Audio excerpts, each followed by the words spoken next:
if anyone sees a wolf dog, let me know. You better come back. I don't know if he's getting butchered by the old wife. Anyway, Chisora, the press conference yesterday, was obviously talking about the Dillian Whyte situation and whatever else. Now, he was saying how fighters who test positive should be given an automatic 10-year ban. 10 year, bruh. 10 years. That's a hell of a deterrent if they were to introduce that, that's for sure. But he also said that trainers should be held accountable as well, whether that be through a fine, whether that be through a suspension, have your license removed, however. Now, automatically people go, well, yeah, that's a great deterrent as well. There should be harsher penalties and whatever else.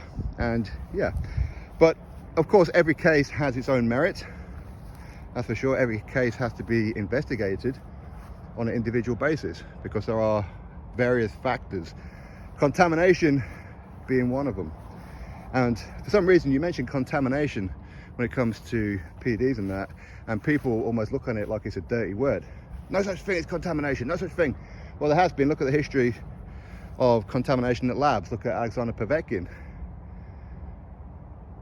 It was proven that there was contamination at the lab, and the lab ended up getting closed down.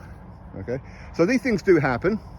It's very rare that they happen, but there are various methods of contamination as well. Also, you could shake somebody's hand and catch something, get something.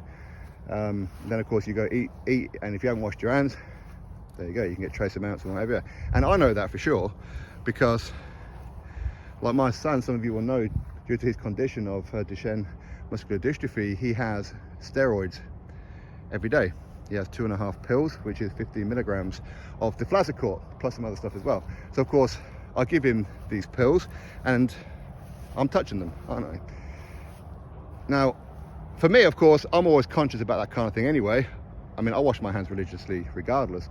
But when I meet people, I don't really shake hands, I fist bump. But not everybody does that. So these kind of things can happen, and it can be from medication, from your spouse, from your kids, from your pets, however, okay? So there are various factors to look at. So to just dish out a 10-year ban, hey, now a 10-year ban is a hell of a deterrent. And should it happen if you're found to be intentionally doing something? So for example, it's without a shadow of a doubt, there's no way that these certain substances or substance, however, depending on what report you want to look at, gets into the system, and there's no other way other than in pill form or injection, however, okay? If there's, without a shadow of a doubt, there's no other way, then okay, yeah. Now, should the trainer be punished? Well, Chisora's belief is that a lot of fighters get their stuff on the advice of the trainer, where the trainer will go, here you go, take this will help you sleep, this will help you recover, however else, don't worry about it. If you got tested by VADA, you'll be absolutely fine, however, okay? So fighters do listen to their trainers, and of course their strength and conditions and the nutritionists and things like that. But at the same time, a trainer and a fighter will only usually see each other for a couple of hours a day.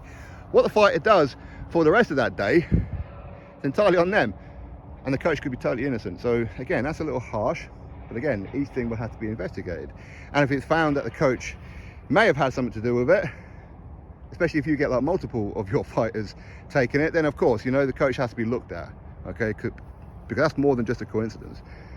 But again, it could be anything. You can get contamination, if you like, or accidentally have something in your system because you went to a restaurant and had some food. An example would be, by the way, I'm not exonerating Dillian Whyte here. I'm not giving any kind of excuses or alibis or anything. I don't know what's happened there. Genuinely, I don't. Whether some people seem to think I do, but I don't. You can go to a restaurant, right? And you order whatever you're going to order, and there could be something in that food. You don't know. You genuinely don't know. You and I, after we do our weekly shop and things like that, we will have things in our cupboards that wouldn't even occur to us that there's something in there. And that's the same for restaurants when they order food. They're not thinking about, well, what if an athlete comes in here? They ain't thinking about that. They're thinking about cooking nice food and making some money, okay? But again, there's an argument to be had that the fighter should always be careful. But again, you see Dillian, he's moved to Florida. He ain't gonna want to he ain't going to know what the hotspots are. He's going to rely on other people. But again, did he take his regular strength and conditioning coach? Did he take his regular nutritionist? And of course, i.e. the one who cooks some food and whatever else? Or has he got somebody new? We don't know. But anyway, as far as Derek Chisora is concerned, yeah, harsher penalties are needed, absolutely. A 10-year one, no fighter out there can take a 10-year ban, okay? Even if they're relatively young, what do you do for 10 years? Keep on training, improving? Well, there's nothing quite like, hello Wolf Boy, Raiden. He's going to be 2 years old in a couple of months, hey boy. Yeah, Raiden. My son loves Mortal Kombat, so we named him Raiden. Anyhow, get over here. Oh no, different character. Anyway, so yeah, I think that certain things can happen, certain things should happen as well, especially if you're proven to have done it on purpose. 10-year ban, that's a hell of a deterrent. Of course it is. If the trainers and that are held accountable as well, then of course they're going to be a little bit more careful about whether advising their fighters to go have something to eat or potentially giving them some kind of substance, a shake and whatever. So yeah, everyone does need to be held accountable, but to give an automatic 10-year ban, and of course ban or suspend or whatever the trainers and that as well, each case has to be looked at individually. It does, okay? Again, I'm not exonerating anything that Dillian Whyte has or hasn't done. On this occasion, I know nothing about what's going on. I don't know what the substance is, to be honest right now, or substance is. So I don't know. Anyway, my thoughts, you all drop me yours. Click thumbs up and subscribe. I'll catch you on the next video. Isn't that right, Raiden? Whatever. All right. See you later.